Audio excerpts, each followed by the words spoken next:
Hai, semua sejahtera. Nama saya Praveen Analalaki Rajasekar.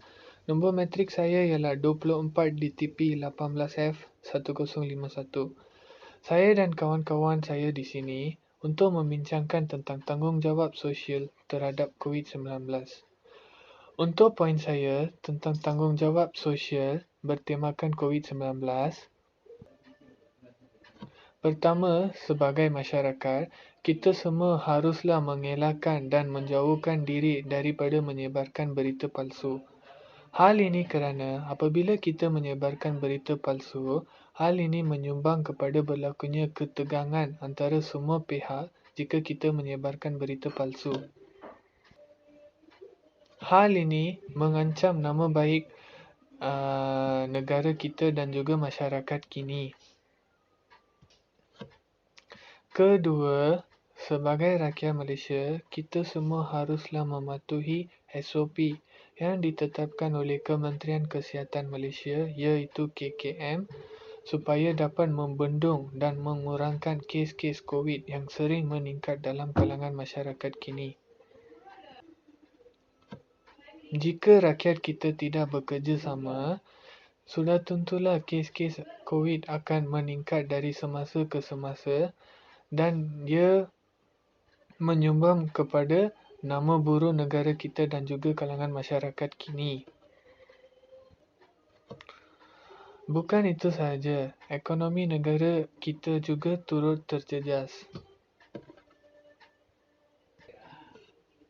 Seterusnya, antara tanggungjawab sosial terhadap COVID-19 yang perlu kita patuhi ialah kita perlu memakai penutup muka. Hal ini kerana jika kita memakai penutup muka, kita dapat mengelakkan diri daripada dijangkiti penyakit-penyakit seperti penyakit COVID. Contohnya, jika kita mempunyai gejala seperti selesema, jika kita memakai penutup muka, kita dapat mengelakkan gejala tersebut daripada menyebar kepada orang lain. Tuntasnya, dengan mematuhi SOP dan memakai penutup muka apabila kita pergi ke mana-mana tempat, kita dapat mengekang penularan COVID-19 dengan lebih efektif. Terima kasih. Selamat sejahtera. Nama saya Dasun Kumar, anak lelaki Satis Kumar. Nombor pendaftaran saya ialah 24 DTP 18F 1027. Salah satu tanggungjawab sosial terhadap COVID-19 ialah semua rakyat haruslah mematuhi SOP yang ditetapkan oleh Kementerian Kesihatan Malaysia KKM. Antara semua rakyat haruslah mematuhi SOP di kedai makanan, tetapi banyak rakyat tidak mematuhi. Mereka duduk di satu meja makanan melebihi had yang ditetapkan. Hal ini menyebabkan COVID-19 merebak dengan luas. Selain itu, pada masa kini, rakyat dinasihatkan untuk tidak melakukan sesuatu aktiviti berkumpulan atau beramai-ramai. Antaranya kenduri, kahwin, hari jadi atau kelab malam. Aktiviti seperti ini menyebabkan ramai orang berkumpul dan hal ini menyebabkan COVID-19 merebak dengan cepat dan dengan jumlah yang besar. Kedua, kita haruslah menjaga social distancing antara satu sama lain. Contohnya, kita haruslah menjaga social distancing dengan menjarakkan 1 meter antara satu sama lain supaya virus ini tidak cepat menyebar antara satu sama lain. Keras anak lelaki Jaya Raju daripada kelas DTP 5A. Tajuk yang saya bercakap adalah tanggungjawab terhadap COVID-19.